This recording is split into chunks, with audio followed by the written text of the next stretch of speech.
Welcome, creative adventurers. I'm DKohn with DKohn Designs. Thank you for stopping by today. In today's video, I'm just popping by quickly so I can show you my latest quilt finish. It is my version of the Fat Quarter Shop Boo Crew Quilt Along, which was recently featured on their blog. Hanging on my makeshift design wall is my latest Boo Crew Spooky Quilt. Let me show you really quickly.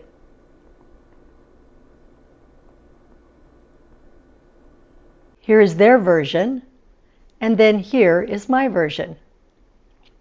I'll leave a link in the video description below for the Fat Quarter Shop Boo Crew Quilt Along. The patterns are free and the finishing instructions are there as well. I know you'll have fun. I had a blast. As you can see in my version, I made some changes to the quilt.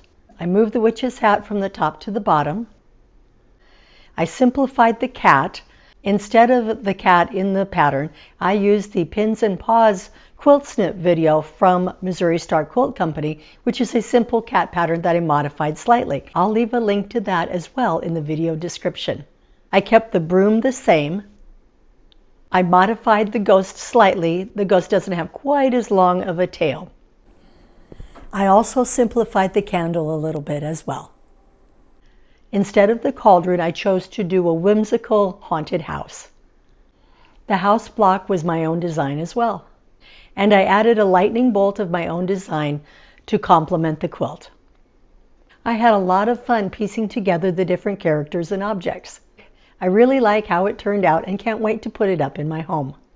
I think I'm going to put Thanksgiving themed fabric on the back of this quilt so that I can make it a double-sided wall hanging. So don't be afraid to modify a pattern to suit your own needs and wants and skills, just like I did. If you like this video, please give it a thumbs up, leave me a comment telling me what is your favorite thing about fall, and tell a friend as well. These are the best ways to support my channel. Thank you for stopping by. I'll see you again soon with more quilty inspiration and adventures.